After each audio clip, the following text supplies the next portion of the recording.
Now, as far as getting your foot in the door, so this is a problem that I have with a lot of the training that's online and even training that's in person, to be perfectly honest with you.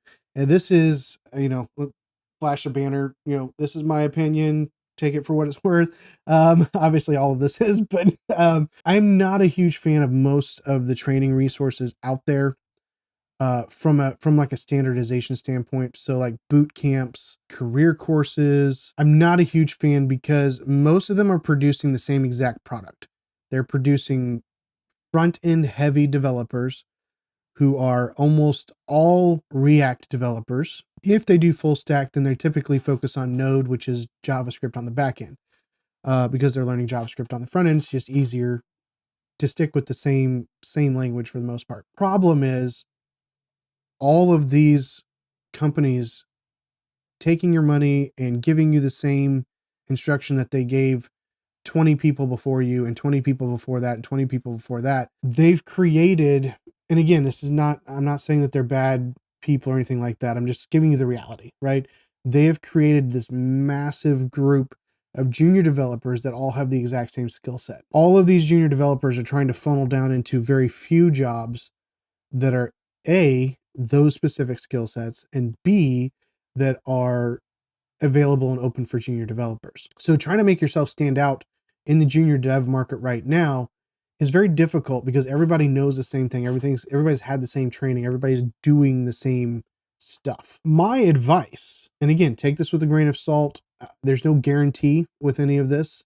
Obviously, my advice for a junior developer is figure out if you even like front-end development, because let's be honest with you, if you're not a very creative person, you may not care for front-end development. You just might be more of a nerd, more of a data person, and you like working with data, thinking about data structures. You like, building spreadsheets. If you like doing stuff like that, backend might be better for you anyway. And if you focus on learning a backend language that most of your junior dev counterparts are not focusing on, so something like PHP, like Java, like Python might be a little saturated right now. Go. If you focus on learning something like that, you're going to be different. You're going to set yourself apart. B, that's going to open up other potential opportunities for you that other devs don't have access to. Now, you may be somebody who is super creative and you don't like dealing with data as much. And maybe that just isn't what you should go down. And that's perfectly fine. There's nothing wrong with that. But I would highly encourage, I think these days you have to be full stack.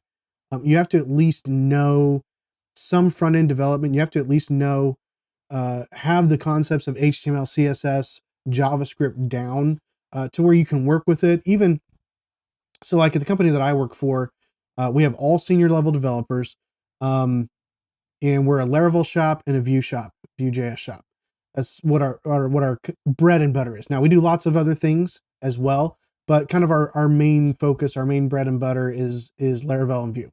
Laravel's a framework for PHP. So, and Vue is a framework for JavaScript for the front end, in case you don't know. And we have some developers, again, all of these are senior level developers. We have some developers that are super, super good on the back end. Like they are just phenomenal. They can knock out the back end like nobody's business, but they have zero desire to work on the front end. And they're just not as good on the front end. That's just a reality, right? If you don't enjoy something, you're probably not going to put as much effort into it. That's fine. We have some developers are much better on the front end than they are on the back end. But in our situation, we have to be able to work in both. And so you have to know both of them. You have to be able to work in both of them. That doesn't mean that front end is your strength or that back end is your strength or vice versa, your weakness, but you need to at least be familiar with it. So I would not say that is necessarily the guarantee to get your foot in the door. All of that explanation for this. That's not necessarily the way to get your foot in the door, but you're going to need it. So I would learn the basics of it so that you can use it and use it effectively. Personally, I would tell most junior devs right now, focus on a secondary backend language, because that's going to open doors to you, probably other doors, better doors to get your foot into development than the front end, at least at the moment, in the current market.